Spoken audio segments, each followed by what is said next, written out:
Welcome back to Ask Uncle Lee. It is Wednesday again, and as always, if you've got any questions regarding magic, witchcraft, spirituality, the occult, demonology, all of that stuff, then just throw the question in the comments to one of these videos and I'll add it to the list. Okay, but let's carry on with today's questions.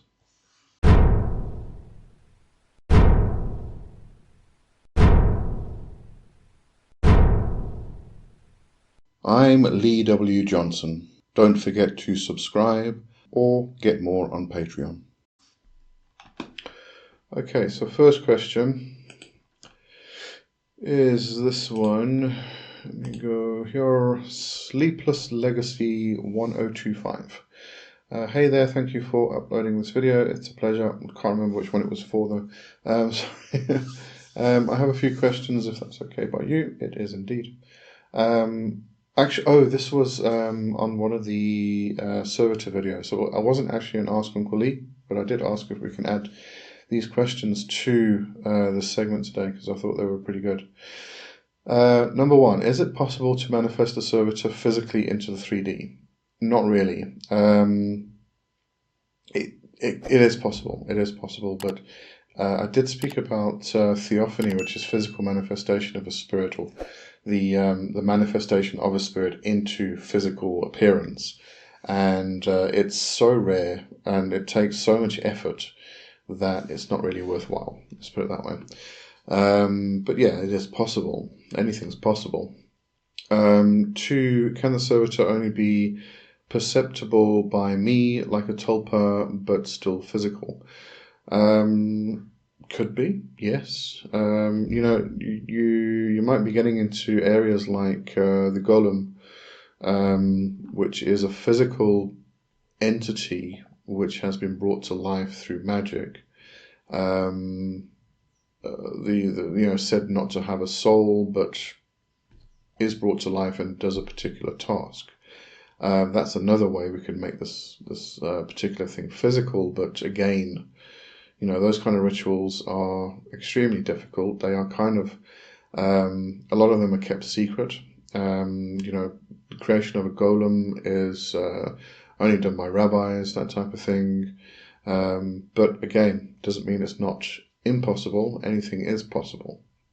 But usually a servitor is something that you perceive in your own astral vision or your own mind's eye, or if you do move into the astral, you'll see it there. When I'm creating a servitor, I see a ball of energy and it starts to develop and grow and change and things like that. It may have lines of different colors that come into it, and then it'll probably start changing or vibrating at a different frequency, which changes the color of it.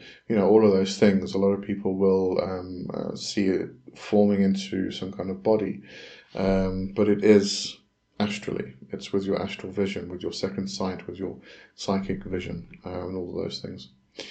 3 are subliminal affirmations, afformations, morphic fields, energy fields more useful for manifesting a servitor. Not really something I'm into myself, but yes, they could be. They could definitely add an aspect of energy manipulation which can aid in the manifestation or the production. You've got the gestation period as well. You need to add a lot of energy to the servitor to get it to bring it to life, type of thing. So those anything that aids in that and is a positive aid, use it, try it, see what happens. And this comes back to a lot of this stuff is experimental. A lot of it is testing in very much a scientific manner. And with that testing, remember to keep your journals. Keep your records so that you know what bits worked and what bits didn't, where you can improve things, where things you may need to completely remove. But test. Number 4, how long on average might it take to manifest a servitor doing as you explained in the video and doing the things stated in question 3? I can't really answer that in terms of the things in question 3 because they're not things I've experimented with myself. But how long does it, on average, does it take to manifest a servitor? It can take 5 minutes. It depends on the method you're using. There are sometimes, and it depends on the purpose of the servitor really, or just my own mood, what I feel like at the time. I may take a 7-day period to create a servitor.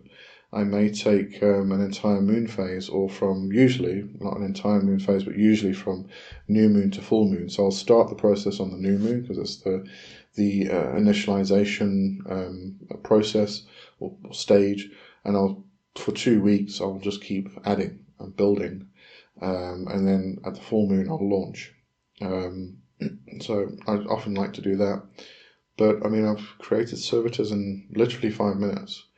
That doesn't always include the planning phase, but the actual working itself, where you're sitting down and I tend to use elements themselves. So I pour breathe the elements in, I project them out into a certain point, and then I build up the energy, and then I launch it. And that process can take 5 minutes. If I'm doing it properly, it may take 15 to 20 minutes, somewhere around there.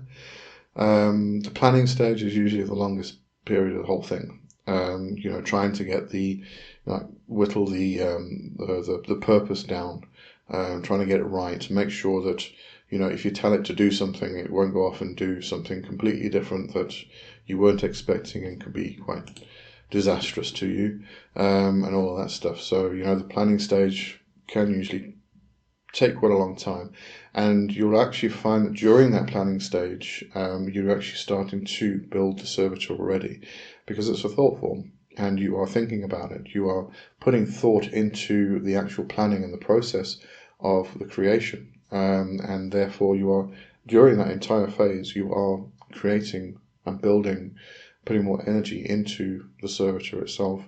And then when you do the actual activation and the launch, or if you go through a gestation period like the 7 days or the new moon to full moon, that again adds more energy. So it just depends on you, how you feel at the time, your own personal processes and all that stuff. Okay, so I thought they were good, interesting questions, so I'm adding them here, and hope that was helpful. Okay, so next question is from Gradhudradi, I think it is, 98. Hey Lee, I was wondering, what is your opinion on middle pillar and hexagram rituals? Great rituals. I don't. They're not rituals I use myself. I did a long time ago. I kind of experimented with them when I was going through my Golden Dawn and Thelema stages. But they are really, really good rituals. Middle pillar is great for balancing, and that's absolutely brilliant for balancing because it works on the central pillar itself. And hexagram rituals work with the planetary energies. We should also add the pentagram rituals, because you are doing, you're working with the elements in the pentagram rituals, you're working with the planets in the hexagram rituals, and you're working with the central column, the balancing aspect of that central column in the middle pillar, right? So they're great. They really are brilliant, excellent rituals. If that's your tradition, a lot of people don't like them because they are quite lengthy sometimes, especially if you bang them all together. You start with your middle pillar, and you do a banishing with your LBLP, and then you've got your lesser invoking rituals of the pentagram, and then you've got your greater rituals of the pentagram, and then you've got your middle pillar, and then you've got your lesser hexagram rituals, and you've got your greater hexagram rituals. So, and banishing and invoking. So you've got all these bloody rituals, loads and loads of them. Don't always do them all together, obviously, but I think this is the impression a lot of people get, that it's this very lengthy process, and for a lot of people that's a great thing. It's a marvelous thing. It's something that actually aids their magic, that ceremony and that ritual. For other people, it just bogs them down and they can't be bothered with it. They want something simpler. I like something simpler. At the same time, I do like the ceremony. So I'm kind of in between somewhere. But yeah, they're just excellent rituals if it's something you follow and you're interested in. Okay. All right, getting on to the next question then. This one is from Luke Osborne, 8122. Hi, Luke. Haley, I have a bit of an odd question. I have always felt a sort of magic around Christmas time and around Santa as well. Oh, yes. Yes, I know he doesn't exist. You said he doesn't exist. You've just broken it now. And it's the adults gifting the children. However, I have always felt such a great feeling of whimsy and power when I think of Santa. There are sometimes different statues of him, such as him in a brown cloak and being more woodsy, which really drew me in, and I want to make an altar with him. So, is he some sort of pagan spirit? I've always wanted to connect with the energy I have felt, and he is similar to the. Is he similar to the King of Autumn? As I feel the same. Okay, there's a lot of lore surrounding this, and a lot of it is a lot of crap. So do bear that in mind when you go looking for information on this. And it's not something I know I have looked into this, and I just can't remember. It didn't hold my interest long enough, I don't think.